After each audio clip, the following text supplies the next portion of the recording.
Chef Laura here. This video is dedicated to Idali. She's my student and she says she's been craving potato wedges. So Idali, this one is for you. All right, here's a potato. Potatoes are called root vegetables. They're also known as ground tubers. We want to store them in the pantry. If you store them in the fridge, the cold temperature will bring out the sugars in the potatoes and you don't want that, okay? So if you have some raw potatoes, keep them in the pantry. In the darkness, they might start growing roots. So if you look at the potato, there's little indents with little dots. These are called the eyes. So these are potato eyes, and that's where the roots will grow. If you have some roots growing out of your potatoes, they're still good to eat. Just rip those roots off, wash a potato, make sure there's no dirt on it, and you're good to go. Potatoes are full of potassium and vitamin C, and vitamin C is really good for boosting your immune system. But remember, most of those minerals and vitamins are in the skin. The skin is also full of 3.86 grams of fiber. That's good. Anything above 5 is actually really good. So there's a little bit of fiber in this. Above 5 is better if you're getting like whole grain bread and stuff. All right, so now I'm going to show you how to cut up your potato to make wedges. This is my chef's knife. You're going to loosely wrap your fingers around. I like to put my finger on the side of the blade to make it kind of an extension of my hand. And I'm going to cut these in half. Cut these in half.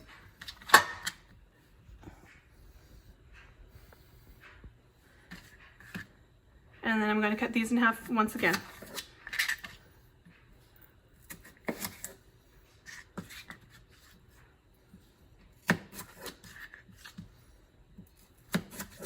All right, so we have these type pieces. And you want to try to make them the same. You want to make them equal size and the same, because then they will cook the same. All right. Okay, so I put my potato wedges into the water. And the reason for this is when you soak your potato wedges in the water for 10 minutes before you cook them, then you are helping it absorb the moisture and release some of the starch. And what that's going to do is give you a nice crispy exterior and a tender interior. All right, so what we're gonna do is I'm going to get some flour. All right, so I got my flour in here. Okay, we're just gonna make a little flour mixture here. The potato wedges are wet, so they will stick to the flour nicely. So I'm gonna put a little bit of flour in here. Okay, and some salt and some garlic powder. I'm also going to add in some rosemary. I want to add some pepper, but I only have one hand. Let's see if I can do this. Not really. I'll add the pepper separately. Okay, and then I want to add some thyme in here as well.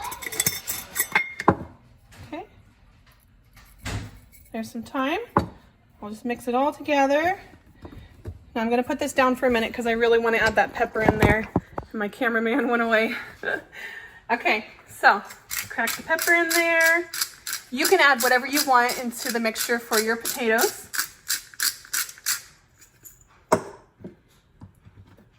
All right. I think I have everything. There is lemon pepper too. I thought about using that, but I think I'm going to skip it. If you happen to have Lawry's seasoning salt, that's something else that's really good to add. But unfortunately, I don't. So, all right, I've got my flour mixture here. And I'm just going to take these potatoes, toss them in. It's best if you can have a wet hand and a dry hand. Okay, so there's this one is my dry hand.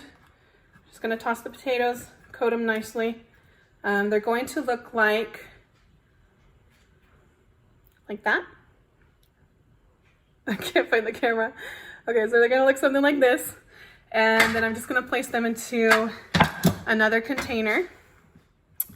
All right, now you're going to heat your oil to about 350 degrees Fahrenheit.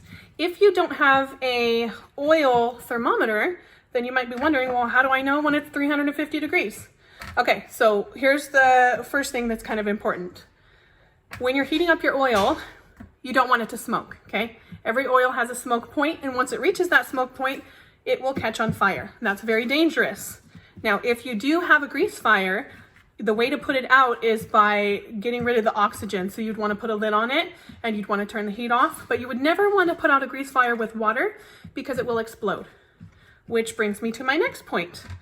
If you want to see if your oil is ready to go, just get a tiny bit of water on your fingers like that and sprinkle it into the oil. And if it talks back, then you are good to go. So let me wash my hands and I will show you what I mean. So hard to get gummy flour off of your hands, so it's better just not. All right, so I have my flour mixture, I have my potatoes, and I have these potatoes that are ready to go. So I have this little cup of water, and this is how you can tell if the oil is ready to go. Pour the water in, and if it talks back like that, then it's ready to go. So now what I'm going to do is put some potato wedges inside of this strainer so that I'm not getting too close to the hot oil.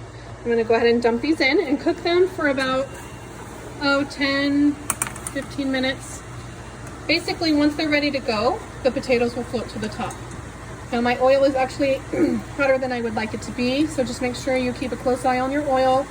You don't want it catching on fire. You don't want it overflowing. When the potatoes are ready to go, they'll go ahead and float to the top, and that's how you know when it's time to take them out. All right, so they're starting to float. That means they're ready.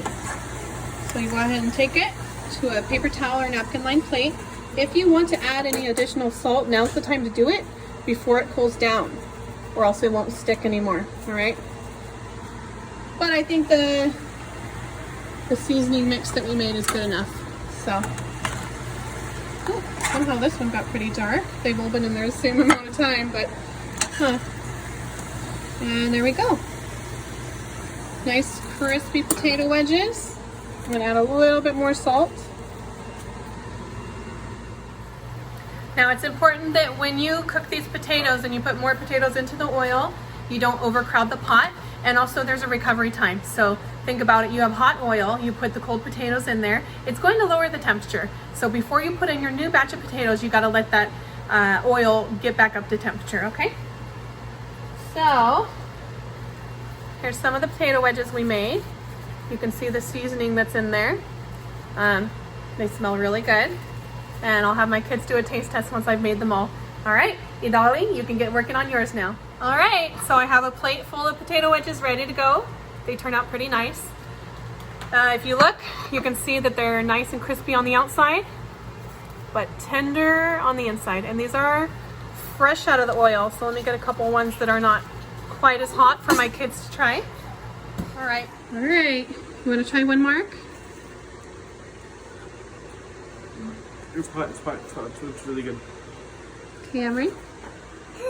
Potatoes.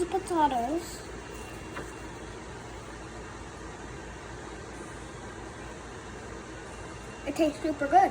All right, thanks guys.